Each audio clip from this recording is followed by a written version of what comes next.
East ആഫ്രിക്കയിലെ മൊസാംബിക്കിൽ boat മറിഞ്ഞ് 3 ഇന്ത്യക്കാർ മരിച്ചു. ഒരു മലയാളി ഉൾപ്പെടെ 5 പേരെ കാണാതായി.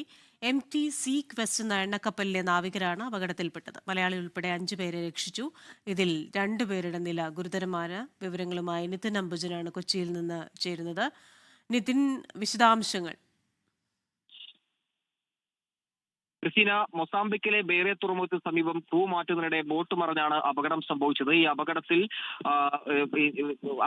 3 പേരുടെ ഇപ്പോൾ ലഭിച്ചതായി തന്നെ വിവരം പുറത്തു വന്നിട്ടുണ്ട്. ഈ കാണാതായ ഇന്ത്യക്കാരിൽ ഒരു മലയാളി ഉണ്ടെന്ന വിവരമാണ് ഈ ഘട്ടത്തിൽ പുറത്തു വരുന്നത്. എറണാകുളം വെളിനാട് സ്വദേശിയായ ഇന്ദ്രജിത്തിനെയാണ് കാണാതായത്. ഏതാണ്ട് ഒരാഴ്ച മുമ്പാണ് ഇന്ദ്രജിത്ത് ആഫ്രിക്കയിലേക്ക് പോയത്. 9 മാസം മുമ്പാണ് ഇന്ദ്രജിത്ത് ഈ കമ്പനിയിൽ ജോലിയിൽ പ്രവേശിക്കുന്നത്. 2 ആഴ്ച മുമ്പ് തന്നെ ഇന്ദ്രജിത്ത് നാട്ടിൽ വന്നിരുന്നു. ഇപ്പോൾ ഒരാഴ്ച മുമ്പാണ് ഇന്ദ്രജിത്ത് തിരിച്ച് ആഫ്രിക്കയിലേക്ക് പോവുകയും പിന്നീട് ഈ കപ്പലിൽ ജോലിയുടെ ഭാഗമായി പ്രവേശിക്കുകയും ചെയ്തത്. ഇന്നലെ പ്രാദേശിക സമയം ഏതാണ്ട് പുലർച്ചെ 3:00 കൂടിയാണ് ഈ അപകടം സംഭവിച്ചത്.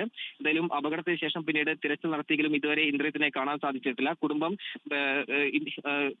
ഇന്ത്യൻ ഹൈക്കമ്മീഷനുമായി, മൊസാംബിക്കിലെ ഇന്ത്യൻ ഹൈക്കമ്മീഷനുമായി ആശയവിനിമയം നടത്തുന്നുണ്ട്. ഏറ്റവും ഒടുവിലായി കുടുംബത്തിന് ലഭിച്ച വിവരപ്രകാരം കടൽ പ്രക്ഷുബ്ധമായതിനാൽ തിരച്ചിൽ നടത്താൻ അവസാനിപ്പിച്ചു എന്നാണ് ഇപ്പോൾ കുടുംബത്തിന് വിവരം ലഭിച്ചിരിക്കുന്നത്. എന്തായാലും വളരെ പ്രതീക്ഷയോടുകൂടിയാണ് ആ കുടുംബം ഇന്ദ്രജിത്തിനെ കാത്തിരിക്കുന്നത്.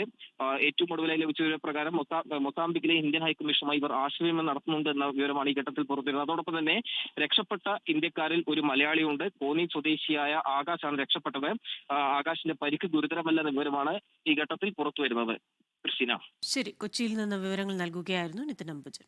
ലോകത്തെവിടെയായാലും ഏത് സമയത്തും 24 വാർത്തകളും ഓഗ്മെന്റഡ് റിയാലിറ്റി പാക്കേജുകളും എക്സ്പ്ലെയിനറുകളും വിശദമായി കാണാൻ ഞങ്ങളുടെ യൂട്യൂബ് ചാനൽ നിങ്ങൾക്ക് സബ്സ്ക്രൈബ് ചെയ്യാം.